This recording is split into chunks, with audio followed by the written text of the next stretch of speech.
And welcome back to another episode of the ARC podcast. I'm your host, Brandon Zachary. If you are new tuning in, thank you for joining. This is the Athletes Resilience Center podcast where we talk all things mental performance in sports.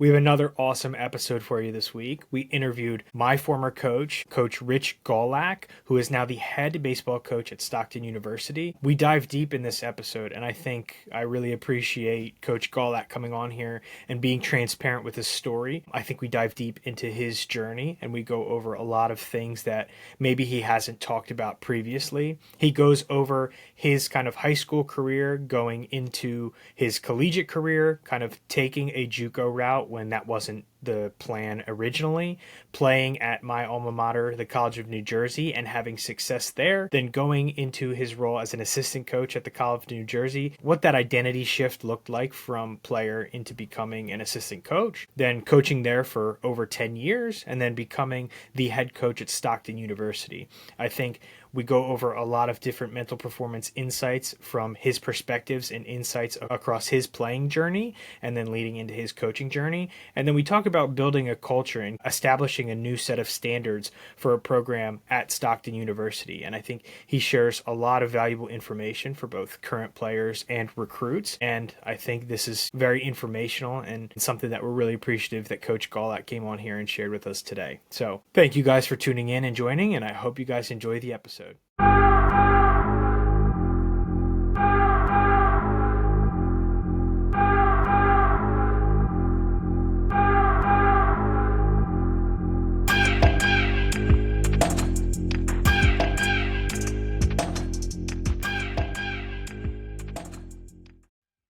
Coach, I'm super excited, and I know a ton of our listeners are also super excited to have you on here today. Thank you for joining us. I really appreciate it. How are you doing tonight?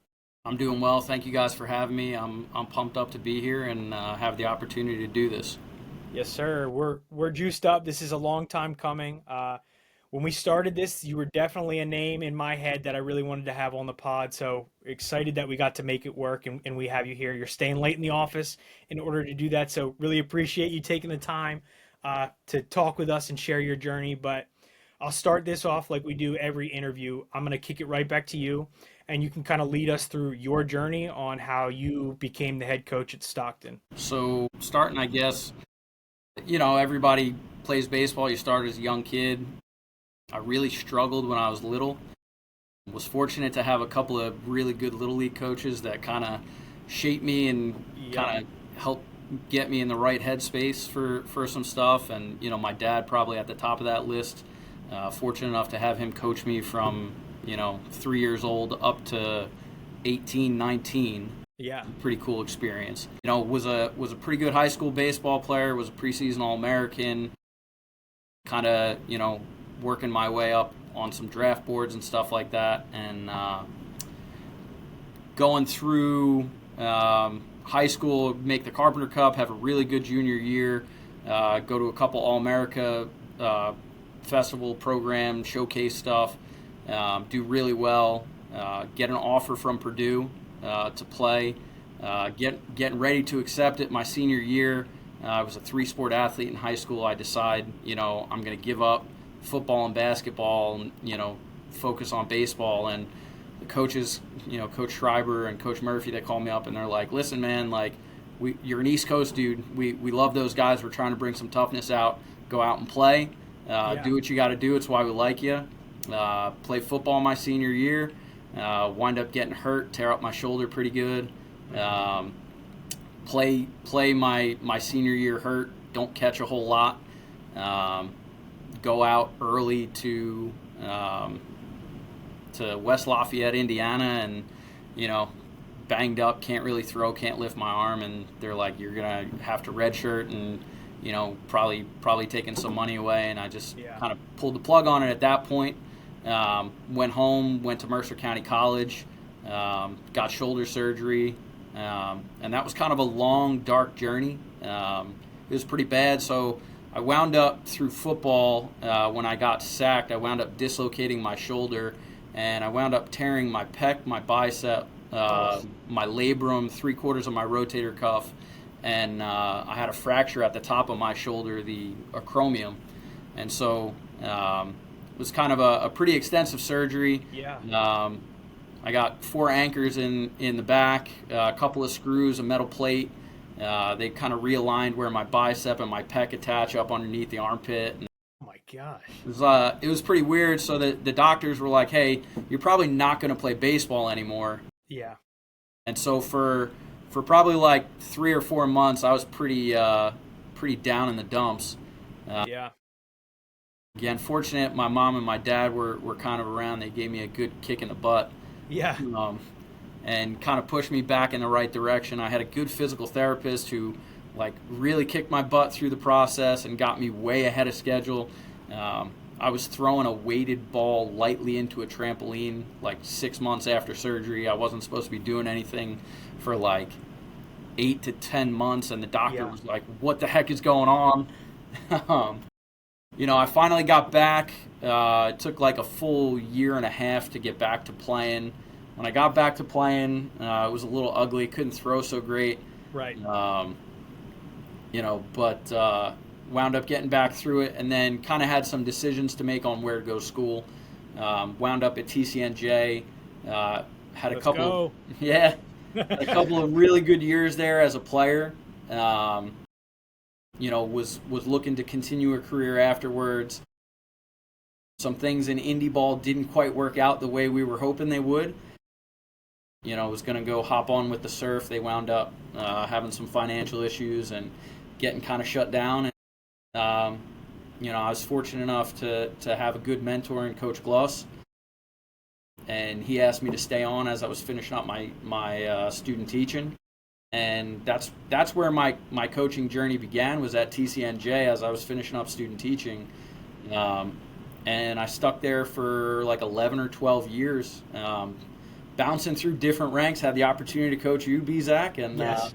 it was a fun experience. Got to interact with a lot of really, really good young men, see you guys grow up, and doing some awesome things now. And so I knew after year 2 that I wanted to do this kind of full time.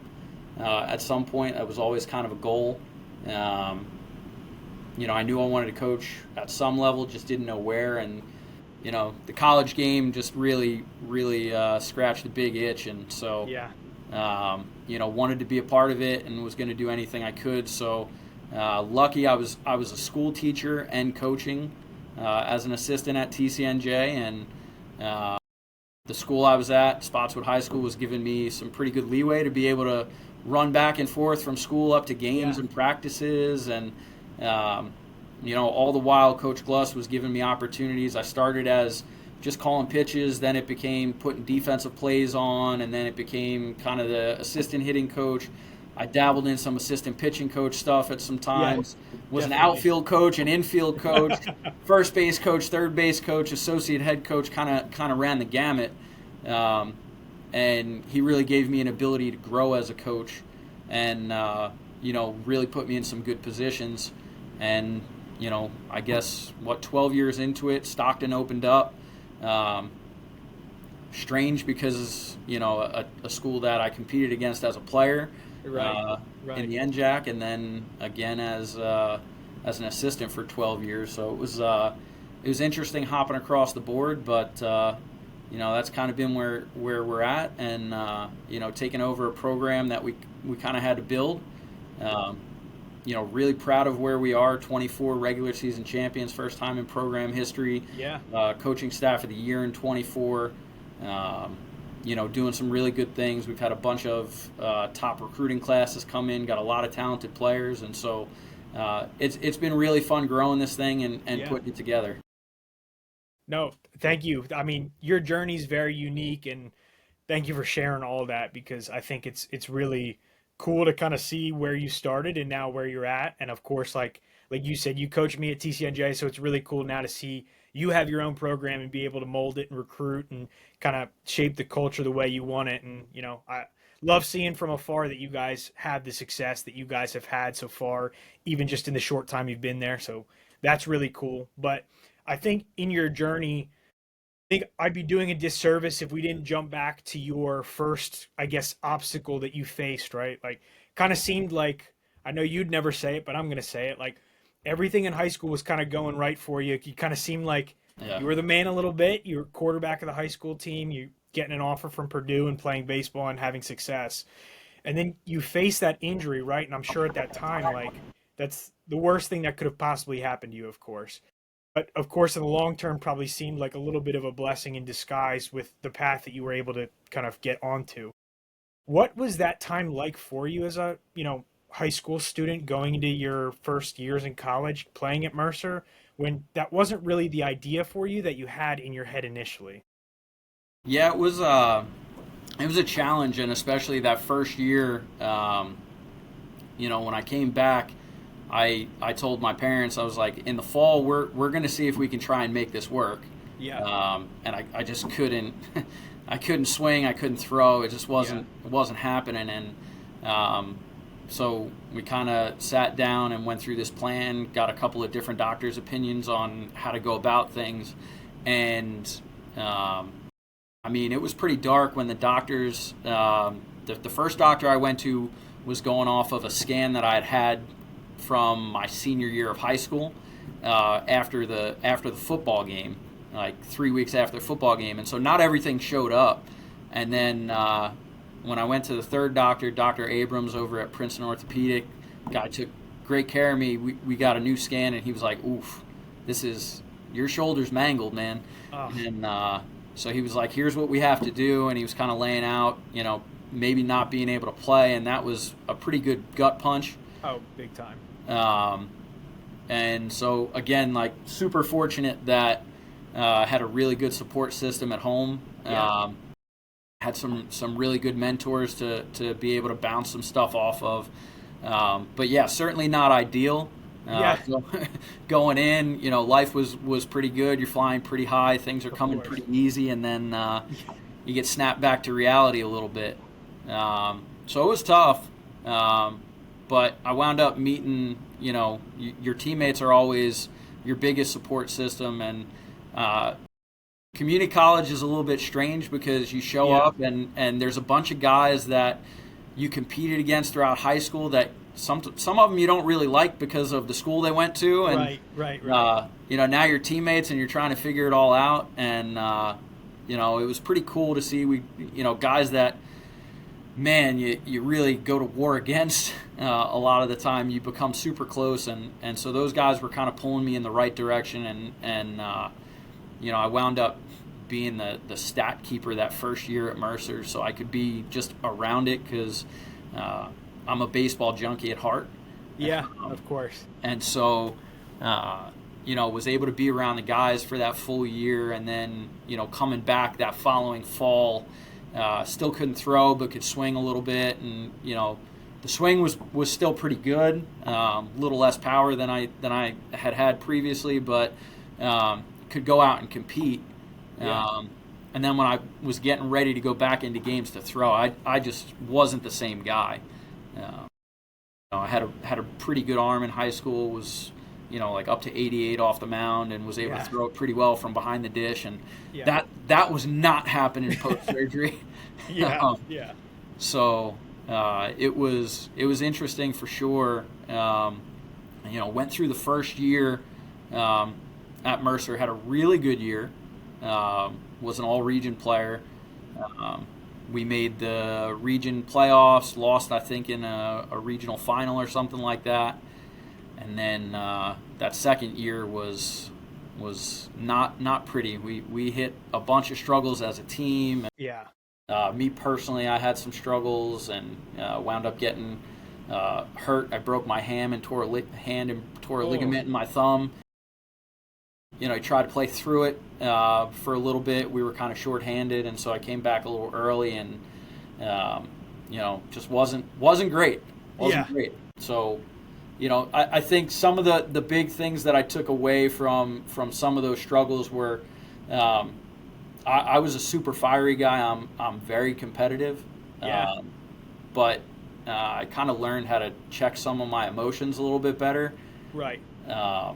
And one of the guys that I'd always worked for and kind of with growing up was Dave Gallagher, former pro, and he kind of got me into the right headspace. Like a lot of times I'd go do hitting lessons with either him or Mark Gola, and we'd be going through some hitting stuff.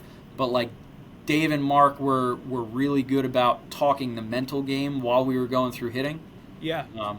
Not so much mechanics. And, some of the stuff I picked up, I did a lot of journaling during games and post-game of, good, bad, and different, why I felt like I had success, why there were some struggles, and what was my preparation, and just kind of building some of that stuff out. So that was really good. And then got into a pretty good routine, kind of always had it through high school. My parents came to pretty much every game.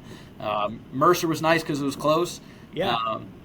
So the deal was always kind of get to the field, go through your routine, post-game, talk to mom. She was always there keeping the book for herself. And, talk to her after the game just about whatever. Not so much game-related, whether it was good or bad, just kind of talk about whatever. And then, my dad was awesome. He was, he played for a couple of years at the University of Bridgeport. And so he was kind of the guy that was always, if you want to talk, we'll talk. If you don't want to talk, we won't. And if you do something really stupid in a game, I'm going to bring it up, whether you want to talk about it or not, and we're going to have some conversations. And so it was part of that growth stuff. So those guys kind of all kept me in check throughout and kept me on the straight and narrow and helped me figure some stuff out for sure. Yeah, it's funny you bring up the going to Mercer and you're playing with a lot of the guys that you played against in high school and you didn't really like them. I know my experience at TCNJ, obviously there's, going there are a lot of New Jersey guys, but your assistant coach and, of course, my roommate in college, Bucci, the first, we first get there and there's tryouts. And the only thing I know of Bucci was, he was a really good player from Washington Township that ended my high school career where they beat us in the playoffs by one on a questionable strike three call, and Bucci knows it. We're not going to hold it against him, but I remember going into TCNJ and I had the same thing. I'm like, I don't think I like this guy. Just had never met him or anything. And of course, funny enough, he ends up being my roommate, and we're close as ever. He's my catcher. But it's just funny you bring that up. That like, I don't know, the regional bias almost, because you're playing against those guys so much that you're like super competitive, and it's like I'm not gonna let this one slide. And then you finally get to know those guys, and they're some of the best guys that you're ever gonna meet. But then you obviously shifted from Mercer into TCNJ, right? Can you talk about, because obviously your team had success, my team was lucky enough to have some success as well. I'd love to hear you talk about the culture of your team specifically while you were there and how you guys kind of had that success.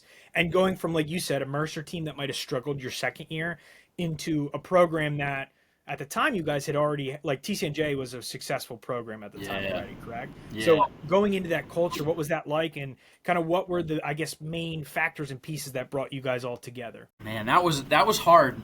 So entered a group that was super talented and had done a lot of winning. Fortunate to kind of fall on the back end of 3 consecutive conference champion teams. And so you kind of walk into a room and there's a 2-time National Player of the Year that's playing the same position as me, that trying to figure that out. We have the national runner-up for Player of the Year, and he was our first baseman, and at the time they didn't do gold gloves like they do now, so it was the Easton Defensive Player of the Year. That was our first baseman, Blake Bullis. And then you just look around and there were a million all-conference players littered all over the field, and just super talented. And so you're trying to find your place, and it was different coming in as a transfer. Again, you're not knowing too many people. I kind of gravitated toward, there was a guy that transferred in, and I know Bizak, you heard his name probably a ton while you're going through. He was like a mythical figure, Jeff Toth. Of course. So Come on, the legend of Jeff Toth, man. So we wound up he was at Ryder and then wound up leaving Ryder and going to Middlesex County College, and he was there for 1 year, and he was All-American at Middlesex, and so he and I had played against each other like 4 times. Yeah. That second year while I was at Mercer, and so we knew each other were going to TCNJ, so every time we played, we would kind of talk a little bit. So we get there, and we're both kind of the outsiders, and everybody's got their job, and they're trying to hold on to it. Of and course. New guys are trying to come in, and so it was a weird culture to crack because there were some tough guys in there that were going to make you earn your way in, and so you certainly had to do that. And then there were a couple of guys that I played against through high school that I knew. They kind of brought me into a couple of little group things, and but that 07 season was strange at first. You're coming into a tight knit group, and guys are kind of questioning why you're there and what your motives are, and so I remember we struggled in the fall. And Coach Dell was the coach at the time, and we used to have a JV team at that point, so he used to split the fall game, and he left me and like 4 other guys behind to stay at TCNJ to play while they went and played. I think it was Princeton at the time, and we were like, "Oh, this can't be good! Like, what the heck's going on here?" And come to find out there were some guys afterwards that weren't so happy with the decision, and so we wound up having a players-only meeting in the locker room afterwards of, hey, like, guys, don't get discouraged. This isn't what it's going to be. We're going to bat for you, and that kind of made us all breathe pretty easy. Yeah. I think everybody kind of learns each other after 16 fall practices and lifts, and you're around each other a bunch, and so. That kind of eased some of the tension and made it a whole lot easier. And I mean, that year was crazy fun. Didn't end the way we wanted to, but we go through the conference doing pretty well, and then get into a dogfight with Kane in the conference championship, and we win that thing, and get into a regional, and so inevitably didn't go the way we wanted to, but. It was tough to crack at first getting into TCNJ. So I'm gonna kind of keep you on the TCNJ side real quick. So obviously you played there, right? And then you went and coached at your own alma mater. So personal experience, I know that could be like a weird thing, especially like early on in like your career. What was that transition like for you going from playing there to coaching there? It was hard, and one of the things that again, Coach Gluss, I'm extremely grateful for the friendship, mentorship that we have. But when he asked me to stay on and coach, we kind of sat down and had a conversation because I'm living with Jeff Toth at that point, who is a senior, and he's our starting shortstop, and so he's like, "Listen. I'm putting a lot of faith in you by doing this. Right. You have to grow up pretty quickly. You're going to be in coaches meetings. You're going to be asked input, and because of your closeness with the guys, guys that you played with, and then these incoming guys that are here that you've been through some stuff with, you can't say anything to anybody about what goes on in the coaching room." And he was like, "If anything gets back to me and I find out, you're not going to do this anymore." And I got it. It made sense, and I looked at it as a really good opportunity. And so, it was a challenge trying to manage relationships with guys, because now it's different, right? Like you can't have that buddy relationship all the time on the field, and you want to go back and just kind of hang out in your off-campus house and relax a little bit. But now you got to hear, if somebody's struggling on a day, and we had some guys that were living right behind us that would come over and want to talk about stuff. And so, you kind of had to walk the straight and narrow of just kind of listen, not give too much back from a coaching standpoint, but from a friend standpoint. But I actually thought it gave me a unique perspective on things because I was able to kind of take some of the messaging I was hearing from the players on some stuff and bring that back to the staff. And, if we were doing some stuff that guys were struggling to grasp, there might have been a reason for it. We might just not have been, using the right verbiage for them to relate to and stuff like that. So it allowed us to kind of change some things with the group. And then, it allowed me to kind of bring a different side of things. As a catcher, you kind of see different things. I always had a really good relationship with my pitchers, and so it allowed me to kind of go spend some more time with them so I could learn a little bit more about each guy from a personal standpoint. So if I had to go make a mound visit or we get to a pitch that we need to get to in a certain spot, I know where this guy wants to go because I've spent a ton of time. So it was unique for sure. It was different. It was a challenge, but something I wouldn't trade at all. Absolutely. No, that's awesome. So so obviously, you do the transition, right? You have those early days and everything. Did you see yourself, kind of a two-part question here, did you see yourself becoming a head coach when you got into it? And then if not, at what point did you kind of feel ready? I know that's kind of the magical thing. Everyone's like, you never know when you're ready, right? But when did you feel that you were ready to take that next step and become a head coach? Yeah. So again, the competitive stupidity of young guys. Yep. You step in and you're a player that's on teams that have a ton of success, and you go in and that first year coaching, we struggle out of the gate, get hot late in, I guess that was 2009, go on this crazy run, win the conference tournament to get into the regionals, and then we're 2-0 in the regionals. So again, doesn't go the way we want, don't get out of it, but I'm like, man, this was fun. I could definitely see myself doing this at some point. The second year was interesting because I got to go through a recruiting cycle, go through the recruiting path, and I was like, oh, I kind of like this. This is interesting. You get to meet people and see what they're all about and kind of find out their background. So that's kind of cool. I like that aspect. And then we were not good. We had graduated a bunch of guys. A couple of guys that we were relying on coming back wound up getting hurt and missing the year, and we struggled. I want to say we were right around 500. Yeah. But there were some really, really bright signs that were coming in. Some of the young guys got a lot of time that I think they weren't expecting. Some of those guys wound up being some of the best players in program history by the time they were done. And so at that point, I felt like, man, this is the level I want to be at, and I could definitely see myself being a head coach at some point. Don't know when. And, 5 years in, we had some good times, some bad times, and I was like, man, I want to be a head coach. I want to do this, and I'm ready. I was not ready. But, it took a while, and I think,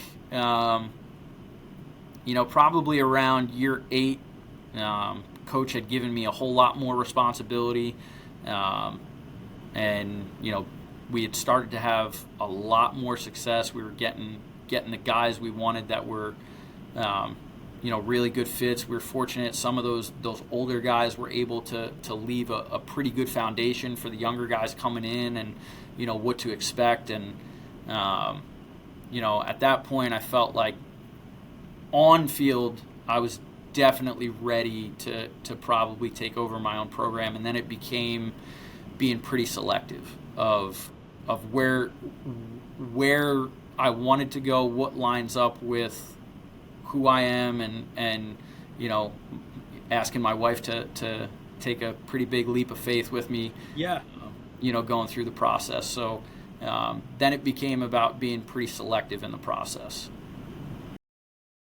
Yeah, Awesome. I think your coaching story is also a testament to so many people out there, because like you said, you were an assistant coach for 12 years before stepping into that head coach role. And I think, the assistant coach journey, especially in college baseball, is not easy. I did it for 2 years and I was like, I don't think this is my MO. And obviously Mo is in it now, and he's been in it for the last My God, what is it at this point? 8 Matt? years. 6 years? Oh my God, 8 years. So you're right there. Yes, sir. It's a long journey and process, and I think it's crazy. And you've obviously seen a lot of teams. Like, I don't want to continue to stick on TCNJ, but obviously, like, that's where I met you. That's where we built a relationship, and Yeah. you had success there as a player.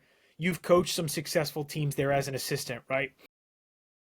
I don't want to toot my own horn, but our teams while I was there also had some success, right? We Yeah, had some darn good. So we had some pretty good squads.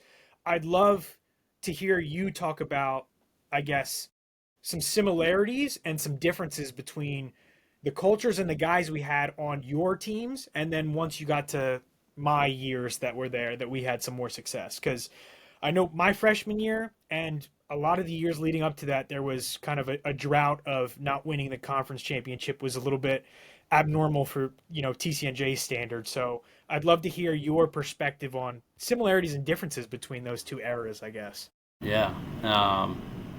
I think the years leading up to you guys, we had a really good pitching staff with a timely offense. And then when you guys kind of arrived, it was strange, I guess, because I think, was that the back end of Garin and Roberts and Coos, I think. Yeah. So they had kind of finally gotten us back over the hump, I guess. Yeah. Where we had struggled a little bit. We were always above 500 and playing in the conference tournament, but not getting really past that. And then I think maybe it was your freshman year was the first year we were back in a regional in 16, maybe? Sophomore year. Sophomore year? Yep. And so we're back in a regional in 16. And so I think at that point we were starting to get back to some of the identity that we had kind of known, where it was going to be. We were always pretty much led by the pitching staff, was going to take us where we needed to go, but we were going to play pretty solid defense and then have a tough lineup, man, just top to bottom. And that was, I look back at, 07 at TCNJ when I was there. That's one of the best offenses I've ever seen in my life. I didn't get to see it up close in 06 because I was at junior college at that point, but that might be one of the greatest Division III offenses of all time. Yeah. They hit like 1 million home runs. There were, of the starting 9, I think there were 7 all-region players. They had 4 All-Americans. They had 2 All-Americans on the pitching staff. 5 guys signed professional contracts. It was like, so that was like a crazy talented team. 07, we returned the National Player of the Year. We have the national runner-up. You add Jeff Toth into it, and it's like this crazy lineup. And then the pitching staff was pretty darn good. And, I feel like that's where we were getting back to with your class. We were starting to get that type of offensive guy to kind of fit around the pitching staff. And then just personality-wise, it was a lot of the same guys. Just these super competitive, hungry young guys that weren't going to really stop until they achieved what they wanted. And, I felt like there were some times in between we had a bunch of those guys, but maybe not enough. Yeah. And it wasn't leading us where we wanted to be. And then all of a sudden it was like, hey, here's 34 guys, and 34 guys that are, Coach used to say, grab the rope, right? Yes. Like, we're all pulling in the same direction, and so it was pretty cool to see, because those groups were really similar. And I'm gonna toot my horn here. So I'm part of the winningest class in TCNJ history for a 4-year class. I think you guys just missed us. I'm sure. We probably just missed. I mean, my freshman year we were 500. That doesn't help.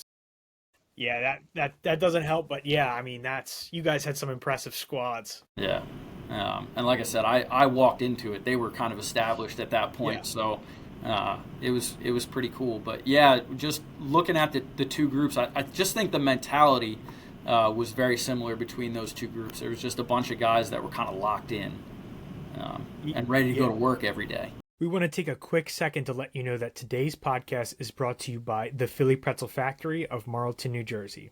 Whether it's picking up a snack between games or picking up a party tray for the big game, the Philly Pretzel Factory of Marlton has you covered. For all of your pretzel needs, make sure you stop by the Philly Pretzel Factory of Marlton, located on North Maple Ave. Let them know that the ARC podcast sent you. Now back to the episode. Oh, big time. No, and I'm, extremely grateful and appreciative for my time at TCNJ, and a lot of that has to do also with your help and Coach Gloss's help and all of the assistant coaches that we had at TCNJ, because I feel like you and Coach did an extremely good job at coaching us up when we needed to, but also allowing us to be ourselves. I'm sure, my freshman year I come in and I'm throwing balls across the backstop all over, right? And, you guys kind of helped me, I guess, have faith and trust in myself, and I'm really appreciative for that, because you let me kind of come back out there and have opportunities when a lot of coaches might have kind of, burnt that bridge in their head and been like, this is not going to work out. But I guess, how do you go about it as a coach, kind of coaching someone up and trying to mold them into a player that you really want them to be, but also letting them be themselves? Because I feel like, a lot of programs, and I'm not going to throw anyone under the bus, I can't name any off the top of my head, but need you to fit in this specific box in order for you to get the playing time that you need. But I really think, you did an amazing job, Coach did an amazing job at allowing us to be ourselves and kind of mesh together just organically. How do you kind of navigate that, where it's like, okay, you can still be yourself, but I also need to coach you up in these certain areas so you get better? And it's probably cliche or not the answer you're looking for, but I think like when you're going through the recruiting process, and I learned this from Coach, you try and do your homework as best you can. You want to learn a good amount about the guy through the process to see. One of the things he told me, and I always thought he was crazy when I was first getting into it, was like, you don't want to see the guys that you're recruiting at their best all the time. And I was like, what the heck's this guy talking about? Like, yeah, I do, because that means the guy's a really good player. Of course. And then, started to understand it the further along I got into the coaching career, was like, yeah, you want to see that guy struggle because you have to see how he handles failure and what that looks like. And so, it's always really important to see some of that stuff, to see that guy's makeup. And so, going through my program now, I like to try and see guys throughout high school. I like to watch them through travel ball, just trying to see different instances. I like to kind of stay on the periphery of things. So I'll stay, like, if I'm at a game, I stay kind of off to the side if there's woods around or something like that. I don't want too many people to kind of see me and, get away from some stuff. I just want to see how guys are handling stuff around. When you're playing high school ball, it's a lot of your friends. And so how to handle that piece of things. And then I want to see how they handle the travel ball, because, in today's world, some of that becomes a little bit selfish. And, big time. And so I want to see that aspect of things. And so you have a pretty good background on a guy. And so then it becomes, as they get into the program, I don't want guys to change who they are. We go after guys because there's something about them that piques our interest. Every coach is going to tell you we're always looking for good people. And so once you find that, every person has different things that make them tick. Yeah. And so, you want to let them have that. I think about you walking around the mound, and you get the big strikeout, and you're all full of adrenaline, huffing and puffing, and you go through your little stomp after the strikeout, and the ball's going down to third, and you got your back turned, and you're doing the circle around the mound, and I played for coaches that never wanted to see any of that. Right. And now you're stripping away some uniqueness of each guy, and so we never wanted to do that. I think you walk a fine line. There's times where you have to rein it in, right? Guy does something a little bit overboard. You pull him in, and Of course. you have a conversation with him. Right. Sometimes it's in the moment, and sometimes when it's in the moment, it gets a little heated. And that's where it takes some understanding to know your guys, because some of the guys are going to snap back at you, and you're prepared for it. And there's nothing to it. There's no malice. It's just energy within the game.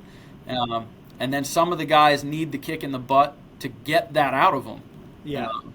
So I think, you just try to know your guys as best as possible, and then you want to let them have that energy because it's going to fuel the performance. Yeah, no, definitely. There are definitely multiple times throughout my collegiate career that I remember you guys telling me to pump the brakes a little bit. Yeah, on the mound at Rowan, you had a couple of moments there in a pretty dominant outing. Yeah, I do remember a couple of times where it's like, listen, be yourself, but maybe like pump the brakes a tiny bit. Just dial it back a little bit. And I was like, all right, maybe you're right. Maybe you're right. That's awesome. How do you go about, right? Like, so, you talked about personalities of different guys and everything. So when things, I guess, aren't going so well, how do you go about getting that guy to go back on track and everything from like a mental standpoint? Yeah, so we do a couple of different things within our program. So most of our practices start with somewhere around 10 minutes of breathing and visualization. And so we're just trying to get our guys locked into what we're doing. And so when I got the job, the first group of guys that I walk into the gym and I'm like, hey, like, we care about the mental game. We're going to go through this breathing and visualization stuff. And it's just to help get you locked in. They were like, what is this guy talking? They were looking at me like I had 10 heads. And then by the end of the season, if we weren't doing it at the beginning of practice for some reason, I had some guys coming up and they're like, Coach, we didn't breathe at the start. Like, are we doing it? Like, when's it happening? And then we would watch guys going down the line and doing it, after BP while the other team's swinging and going through stuff, just going through their breathing, visualization, laying down in the grass, putting a hat over their eyes and doing some of that stuff. And so, just ask the guys to try and find some techniques within that are going to help get them centered and focused. One of the things I talk to our guys about a lot is putting a message or some things in the brim of your hat, on your batting gloves, on your helmet, whatever in your glove that's going to bring you back when you have some struggles. Like, what are some values? I put the initials of my family members, my kids, go in there. My godchildren, they all go in the hat. And so when things are tough and I feel like I want to explode sometimes, the cap comes off and I just kind of look in and, a couple of deep breaths and I'm back centered and you get locked into what you need to do in the moment. And so those are just a couple of little things. I've talked to some guys about the journaling stuff that I used to do, and some guys implemented that into their stuff. My guys don't know it yet, but we're in the process of getting them little tiny composite notebooks that they're going to keep in their bag. And we're going to do some different stuff this year, post-game, with just having them jot down, 3 things about the game that they thought influenced. And that's going to be kind of our post-game talk in our process this year. And so, just having guys go through and find some things that help center them a little bit and keep them more even-keeled are some of the things that we kind of do to just get them refocused and locked in, I guess. I love that. Yeah. That's amazing. So talk a little bit about, right, you kind of touched upon it, like a little bit of a lack of trust and just kind of like that initial process, right? So can you talk a little bit about transitioning to like those early days at Stockton? How did you and your staff kind of go about building trust with, a team that you guys are choosing to coach, right? Like, they chose to play for someone else, whatever reason it is, coach leaves, you guys come in. How did you guys work on building that trust with all those guys? So it was kind of a whirlwind. The guys that were brought in by coach. The coach, had an opportunity that made more sense for his family. So he was there right around a calendar year he had lasted. And then he was gone. And, I think these guys were kind of looking around like, where do we go from here? My unique experience with Stockton was, I guess it was probably 3 years prior to that or so, maybe a little bit longer. The job had opened up and it was an interim position, and I was a finalist for it. And so I had the opportunity to interview, and part of that process was sitting down with some of the players. And so there were guys in that process that kind of knew who I was as like a freshman, and then when it opened as a full-time spot, I interviewed again. And it just kind of wasn't the right fit at the right time. So when the coach left, it was kind of that same process. I'd sat down with those players. So now there were guys that had me in the room when they were freshmen. Then they were seniors and they had me in the room. So there were a handful of guys that kind of knew me and went through the recruiting process on the coaching side of things, where they were like, all right, at least we know what this guy's background is. And so there were I think 3 or 4 guys that I knew. So I reached out to them and said, hey, I saw you when you were freshman. I saw you again, a year ago. We had this little bit of back and forth dialogue. I think you guys know kind of what I'm about.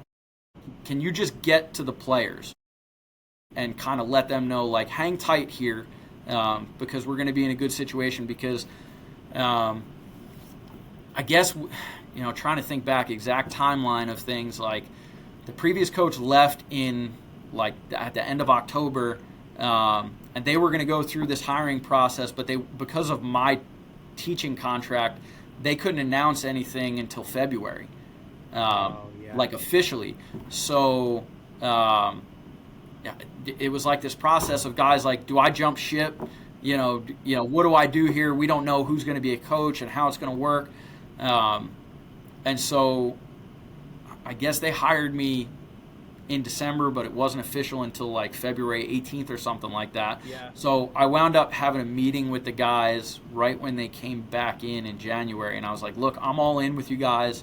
I know there's going to be some stuff that we got to build up trust-wise, but I want you to know that, I'm here to support you in any way, shape, or form. And then, I felt like I had to kind of prove it to them, and so I was still going through my teaching job from January up until that February 18th. We had to have practices at all hours of the night because I was teaching and then running down the hour and a half from school, to get down. So there were times where it was late, it was early, it was whatever, and we were just going to make it work. And, I was there every step of the way for them. I told them, if you guys ever need anything, you have my number, call me. And so, if it meant it had to be a 3:30 in the morning phone call for something, like, I was there for them. And I think some of that started to build up their trust. And then the toughest thing in the world happens. My official start date is February 18th. We play our first game on February 22nd. We get out to an 8-3 start, and COVID happens and the world shuts down.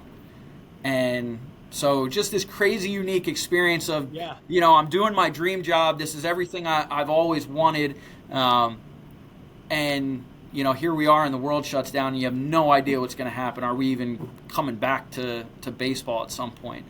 And so, one of the things I did was just set up a ton of these Zoom calls with the guys throughout, and we were just running checks and, just seeing how guys were doing. And, it had nothing to do with baseball if they didn't want it to be. It was just like, guys, we're going to do a Zoom at 3:30 in the afternoon. Whoever wants to come on is more than welcome to come on. We can talk baseball if you want. We can talk life. We could talk just how you doing, just general check-in. And, like, it can be 38 guys or whatever we were. Like, we can go one by one. We can do it all together. Like, however you guys want to do it. And so we tried to do like weekly check-ins with our guys. And I think it just went a long way to kind of building everything up. And,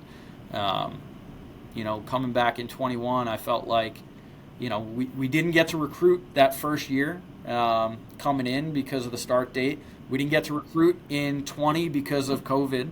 And so 21, it was just like, the group we got, guys, we're rolling. And let's go have fun with this. Like, we just went through the weirdest time in our lives. Right. Let's just roll with this thing and have the best time ever with it. And so that was kind of, we just approached that thing like, hey, let's have a bunch of fun here in 21. And, there were varying degrees of success. That year, everybody made the conference tournament. And so we won the first conference games in Stockton's playoff history. And, it was strange, but it was a lot of fun. We beat a couple, we were only allowed to play conference opponents, but we beat some ranked teams in there and, doing some fun stuff. And so, I think the guys, it took them a minute, but we built up a good level of trust going through it. It's awesome. Definitely. No, I think, it's such a unique journey, and, supporting that as well. You talked about it, like you had your teaching contract that you kind of needed to fulfill, and then you were able to kind of jump into being a head coach. I'd love to hear your leap of faith jumping from a completely different sector full-time into being a head coach. Obviously, you had your years and years of experience as an assistant, but as you had a job that you were a teacher with that was, probably it helped support you and your family, and it was very consistent. And then you're jumping into this new, basically unknown world, right? Like, head coaching is not easy, and it changes pretty frequently. Like, what did that leap of faith look like for you? And what were the conversations that, one, you were having with your family, and then like you were having with the people in your corner that was like, I'm going to make this jump? Yeah, it was tough. 10 and a half years as a teacher. Yeah. I'm tenured and, vested in this thing, and I'm moving up the chain there. I'd gone back to school. I got my master's, so I was ready to become an athletic director. Thought I was on that track at the school Spotswood that I was at. And there were just different thoughts on what to do, but I always knew I wanted to be a college coach. And so, talking with my wife, it was always just what's going to make the most sense for us. And so get this opportunity, and it was tough because, you walk into this great unknown of, what is college baseball. I've only done it on the field, essentially. There's a little bit of office work from time to time, but as a school teacher, I'm doing my teaching job and then showing up for practices. Right. And so it was like, okay, well, this is going to be really cool, but my wife and I had to sit down because it's, hey, there's no more summers off. I was coaching a college summer league and doing some recruiting, but not to the extent that I am now. And so it's like, look, there's not this downtime that there's going to be when I'm teaching. And so are we okay with it? And then it was, talking to my father and then my in-laws about, hey, got a little daughter, got another one. And so, I got these two kids, and like, hey, are you guys going to be okay watching the kids on these weird hour days and, stepping into it? And, I, again, super fortunate that I have a family that, supports me through and through. They were like, listen, we've watched you go through this, this is your passion. You got to do it. This is the opportunity that you have to take. You got to do it. And so, we kind of went through some deep dives on some stuff and said, hey, we're going to do whatever we have to do to make this work. And my wife is incredible. She handles, a lot of it, and she's really in it. And during baseball season, I feel terrible for her because you're on the road, you're not home a whole lot, and a lot of it falls on her. But she's a champ. She was prepared for it, and so just go through that stuff. But crazy leap of faith going from a pretty set day and a set world in teaching is like, hey, I wake up, I'm in school at 6:30, the day starts at 7:05, and I'm done at 2:10, and whatever. to sometimes you start at 10 o'clock, but you're not home until 11 p.m. And Right. It's just different. Sometimes you're on a bus down to Florida, Yeah. On a Wednesday night, and you're not coming back for 15 days. And, Right. So, it was different for sure. Yeah. I mean, completely different landscape. But, continuing with this, you are in the position now. You've been in the chair for some years now, right? In the head coaching spot. Yeah. You guys have seen some success, right? Like you said, you were able to win your first conference games. You won the regular season, NJAC record, and you guys won coaching staff of the year, which is awesome and incredible. I'd love to hear now your, I guess, build of the culture that now you've created at Stockton. And two, just for, some of the younger guys or guys who are listening to this, what are some of the, I guess, biggest qualities you look for in some of the guys that are trying to fit within your culture, right? Like, what does that look like for you in the landscape of you guys recruiting players? Yeah, so, baseball is unique, right? So we get these cool platforms that we get to go watch these guys. Perfect Game puts on a million events, PBR. You have All-Star Baseball that runs stuff throughout the summer. Now you got all these different college camps. And so I think it's different than a lot of sports. We have a lot of avenues that we're able to go see these guys play and interact with human beings. And then we have the opportunity post-game to go up and talk to them and see some stuff. And then you have places like Diamond Nation where you can stand up in the tower and kind of observe from above, where guys might not know that you're there. You kind of see how they're handling some things. And so, it makes it interesting. Like I said before, everybody always is going to say, we want good people in the program. And so we do some pretty good homework on that stuff. We're going to talk to high school coaches. We're going to talk to the travel ball coaches. Coming from teaching, I still have a lot of friends that are, high school coaches. So I'll pick the brains of guys that are opposing coaches. Like, hey, what do you see from this guy? We're trying to find out. And then some of my friends that are school teachers, if I'm recruiting a kid from their school, I want to know, what are they like in school? Like, of course, they're putting on a good show for me, out at the field, and I can see some stuff. How sincere is it? Is that stuff for sure true, or is it just a facade? And so we try and do our homework on that stuff so we can learn as much about the guys as possible.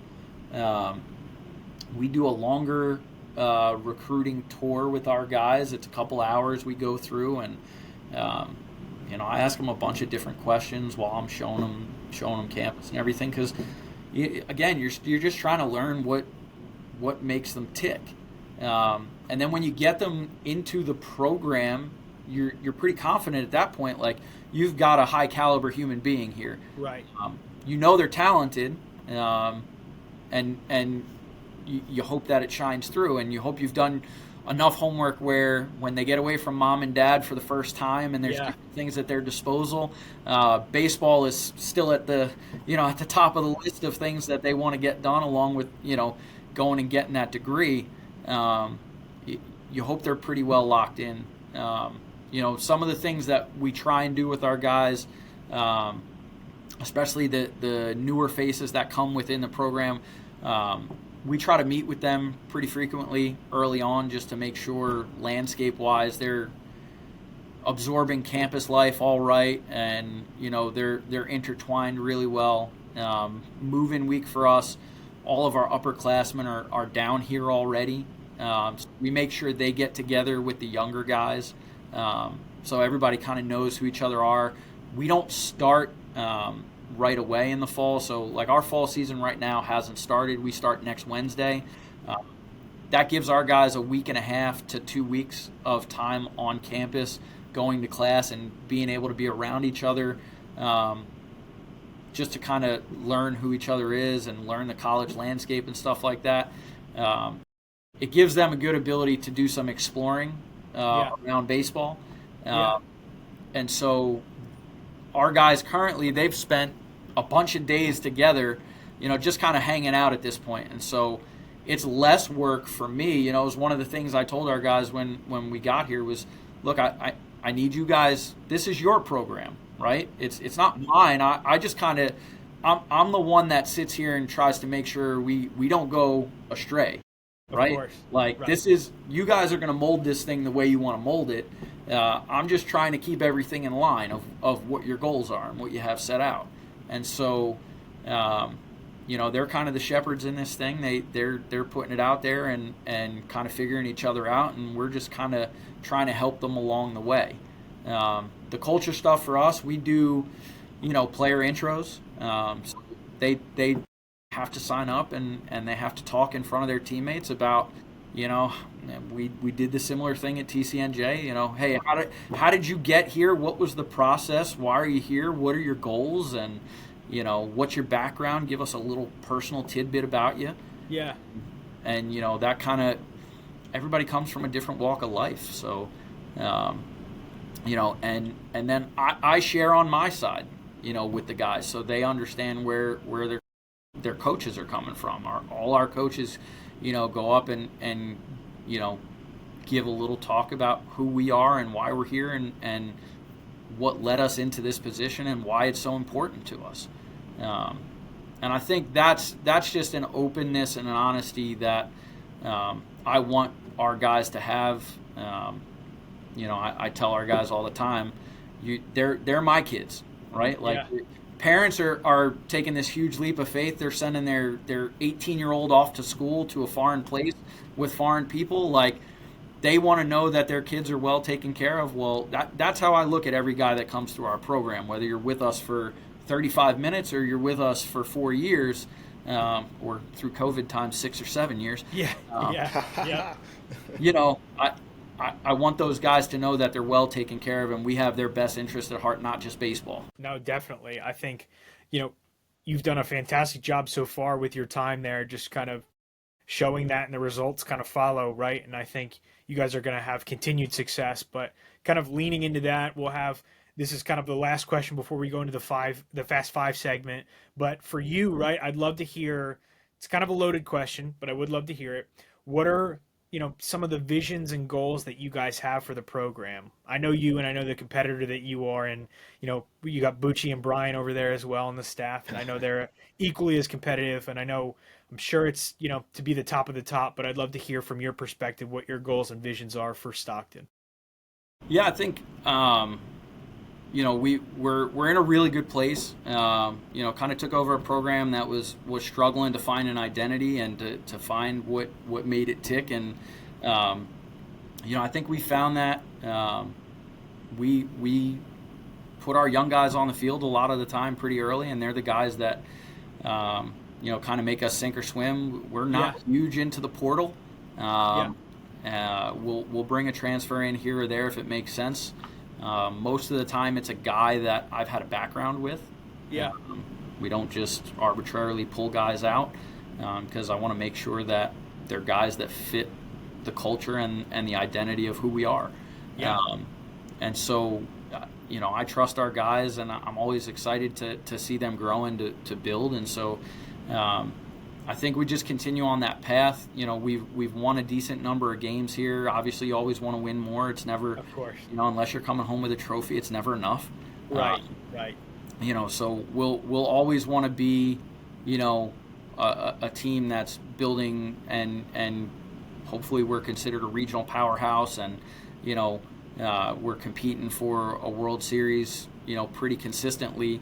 But I think one of the things I say, and it'll sound cheesy, is, I had the cool experience of, having Bucci on my staff after coaching him. And, seeing him grow up, seeing you grow up, and seeing you guys have families. Like, those things are special for me now. I got to go to Bucci's wedding, which was crazy. Great time. Not sure how that happened so quickly. But, that part's been fun. And so I think outside of the wins and losses, watching the guys graduate is super important to me. Watching them grow up into productive members of society is really, really cool. But I think for me, the thing that I truly want is the way we kind of started this thing off, going through the journey with, going through Mercer and going through TCNJ and hearing you talk about your college experience and stuff like that. I want our guys to feel that about this program and about who we are. I want them to have that connection and that love and passion for this program, because it's something that I believe so deeply in. And so I know we're doing our job on the field, and we have guys come back every year, and they communicate and they show up at alumni events, and they want to be a part of it. And a couple of guys live in my town, so I run into them, and they give me hugs and, Coach, what's going on? Like, that stuff's cool. That pride of being an Osprey, I want them to continue to feel that, for the rest of their time, because again, this is their program. And so they're building it, and I'm lucky enough that I just get to be the guy that sits here and watches it grow year after year. That's the real goal. Yeah, no, I love that, and I think that's great. Like you said, you've already had that experience with a lot of the guys at TCNJ. I can speak for myself and so many other guys that you've coached. We're all, in your corner rooting for you, and we know you guys are going to have continued success. Like, the impact that you've had on me and my class and so many people that I've played with is just, immense. You've had such an impact. So I'm excited that you get to continue to do that with a bunch of guys at Stockton. And I know the program's just going to continue to grow and grow. But now we can lean in now into our last segment. So it's Fast Five. We got 5 questions, semi-rapid fire. I'm not going to put you on a timer or anything. It's just going to be first thing that kind of comes to your head. 5 questions relating to mental performance in sports, and we'll go from there and we'll see your answers. First question is, what part of your identity did sports help you discover? Man, I'm uber competitive. You watch the Jordan documentary where he's like, he makes things personal. Yes. Like I have that in me. It's, I don't know if that's a good quality or a bad quality. Sometimes I don't know when to shut it off. That's part of why we're going to do some journaling. So we don't lose our mind after games when they don't go our way.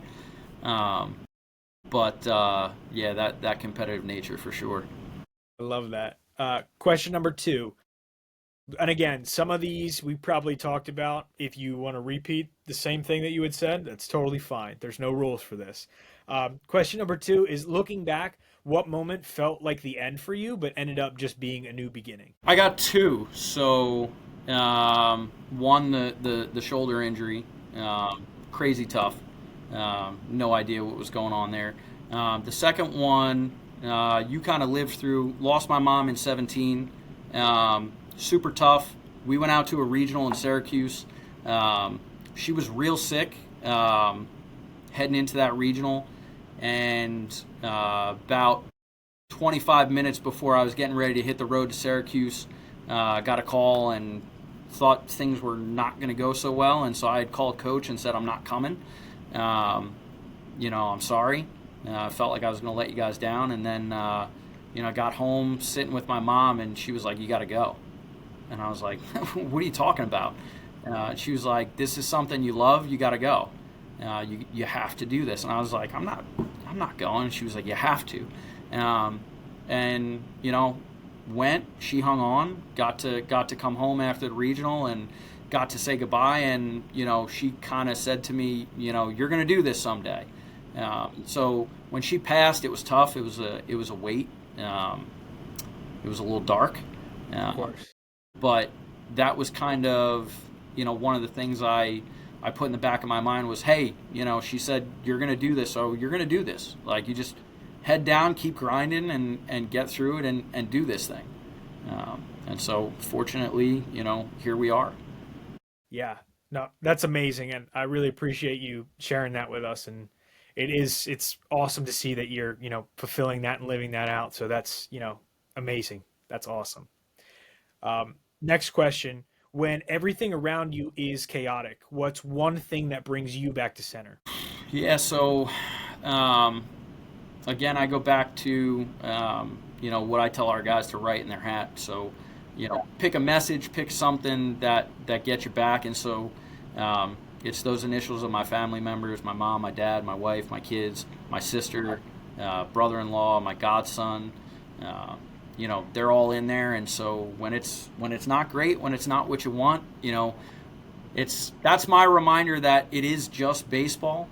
Even though it feels like the world at times, it is just baseball, and there are other things coming. But that just kind of helps get me locked back in from sometimes that weight that maybe just bearing down on your shoulders a little bit.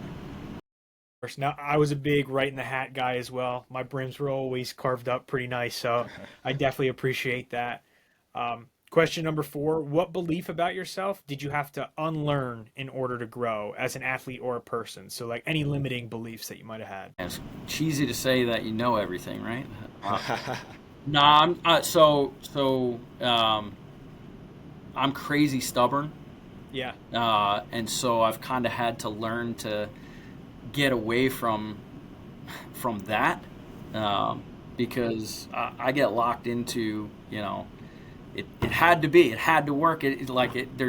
But you can't do that. I kind of learned that from teaching too, because I was a phys ed teacher, and so Yeah. You set out a lesson plan of things you're going to do, and you're supposed to be outside, and the rain comes and you can't do your lesson, and you got to come up with something on the fly. Baseball's like that too, right? We're weather dependent, and so I was super stubborn when I first started. I was like, "Nah, we're going to make this work. We're going to do it," and you got to learn to adjust on the fly. So I guess that would be it.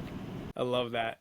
And then the last question is, what does success feel like to you now, and how has that changed since you started? Yeah, I think now it's watching guys, come out with that degree and being really productive members of society.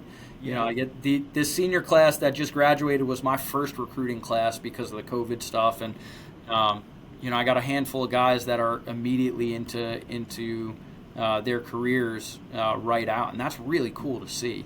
Yeah.